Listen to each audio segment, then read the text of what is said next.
This is Jackie with Inthekeyofchange.com. I'm here with Cory of Norma Jean. We are here at South by So What. Were you in Austin this week? Sure are. Yes, all week. And it was South by Southwest, of course. First time there, first time playing. So kind of, here you go, fulfilled a dream. Cross that off your bucket list. Yeah, I can. Nice. How many? I crossed some weird stuff on my bucket list that weren't supposed to be on there. Like what? I saw a midget do a striptease. That was pretty sick. Did you see that this week in Austin? I really did see that, and that's what it was called. There was a sign that said that on it. So yeah, see, that doesn't surprise me. I think it was for that purpose, and I was just like, well, I mean, if you're gonna put that on the sign, that's what I'm gonna go around telling everybody I saw. I happen. I'm allowed to do that now. You gave me permission. Absolutely. I walked into a bar and saw I don't know what to call it. It was a burlesque show by a woman who was probably 3 times my size. Yeah. See, that's weird. Stop pretending like that's not weird, world. No, they know. Because there's all those shirts and it's saying about keep Austin weird. They don't need to try. Yeah, You're fucking weird. It's so weird. But, well, I'm trying to think. No, but yeah, bucket list. That wasn't on my bucket list. I put it on there and then immediately checked it off. The second you saw that sign, you were like, bucket list. I guess Gotta do that now. That goes on there. Gotta do that. So how many concerts did you give last We week? did 2 shows. We're supposed to do 3. The first one got canceled, whatever. We played 2 and they were awesome. We did different sets every night too, so it hasn't been the same at all. Any of the shows we played in Texas are all different. Yeah. So this is definitely a different scenario. Things are a lot closer. So what are the benefits of playing a big festival like South by Southwest as well as a festival like this, South by So What? Well, South by Southwest and South by So What really are 2 totally different things. South by Southwest is primarily an industry kind of festival. It's really made for industry, kind of like CMJ was. I don't think they do that anymore, do they? CMJ. We played that once, and it was literally only industry people, and it was really boring, and we were really bummed that they wouldn't let fans in. But South by Southwest is like a mixture of industry, and that's kind of what it's for. So the benefits of that is definitely for us to put ourselves out there in the industry, people who might have not seen us in a really long time, maybe forgotten. You know, of course, we're a little older too, so it's cool for them to see that and see that we still rule.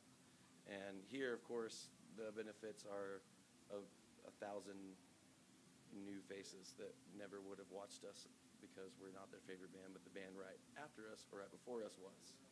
So how do you leave your mark with, like in Austin where there are hundreds of bands? How do you sort of make sure that fans go home saying, now I have a new band I need to check out, I need to go buy some CDs or download music or whatever they're into now, vinyl? Well, for us, I mean, we just have to do our thing.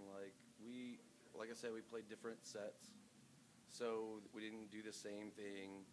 I know a lot of bands will play, oh yeah, there's our 11th show this week, and it's the same set every time. It's like we broke it up, played something completely different. That's kind of how we did it anyway. But I mean, I felt like the right people were in the rooms that we played at the right time, and that's who was supposed to be there to see us at the time. So kind of no worries, you know. Now you mentioned that you/we are a bit older. Yeah. Whatever. We're old. We don't judge. Straight up. I'm old. Okay? I refuse. I refuse to admit that. Always. I don't. Okay. Old has a bad name for it. Yeah, it does. It has a bad name for itself because I'm smarter than everybody out there, but I'm not so old that I can't do anything. You know, I can still jump around and on stage. And you can afford to do cooler things. Yeah, I'm way more responsible with money. No, that's not true. But I have. That's why I'm in a band. I think some of us are worse than they are. That's not fair. Yeah. And to not put our age out there any more than you already have. Thanks. Yeah. Sorry. Hardcore is sort You're of... not as old as me. There's no way. I'm not putting that on film. Okay. But you'll lose. I'm going to interview you and get it out of you. not on film. Back to my question. Hardcore has really evolved, where it was sort of this smaller, I don't want to say taboo, but sort of came from the streets in New York and sort of evolved to then just heavier rock and metal. I remember too. To now this sort of what they are calling like post-hardcore with an electronic music fusion. Which came from Refused, by the way. All you bands that do that, go listen to Refused because that's who started it. Really. So where do you think this is going now? I think from what I've seen, as long as I've been doing this, things come and they go.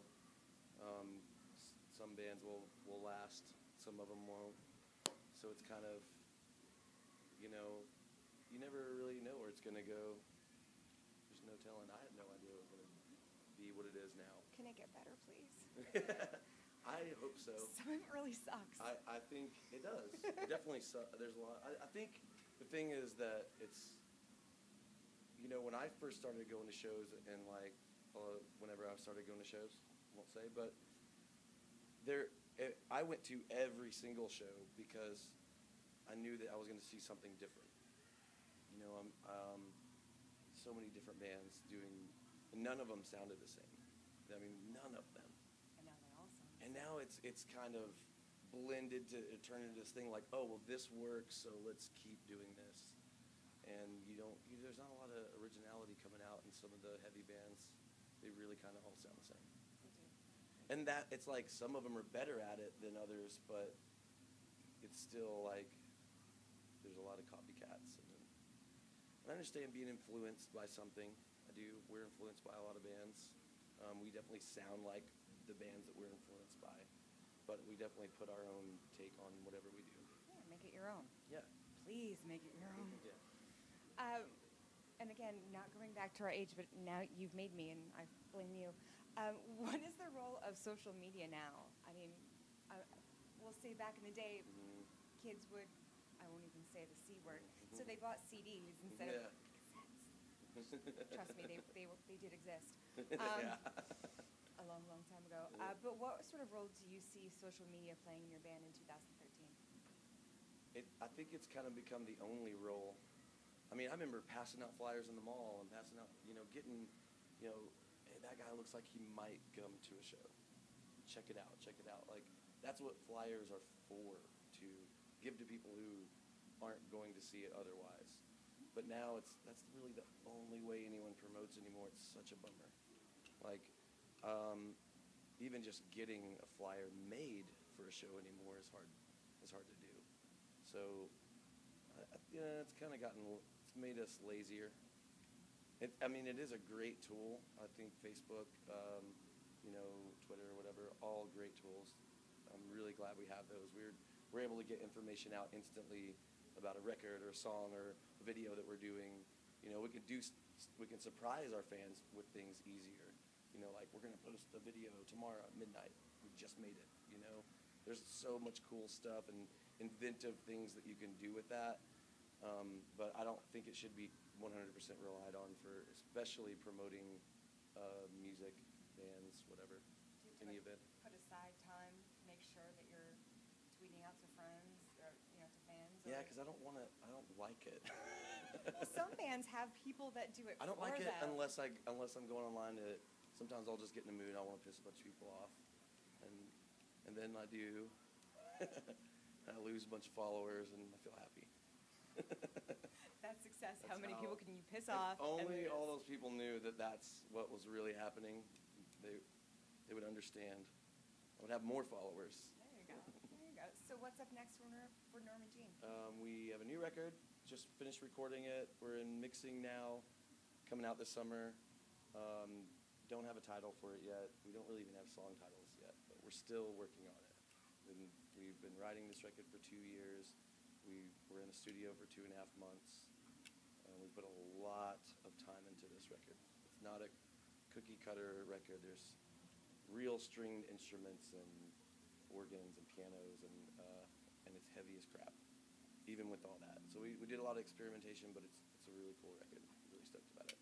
Yeah. So stay tuned for more from Norma Jean, and this is Jackie with Inthekeyofchange.com.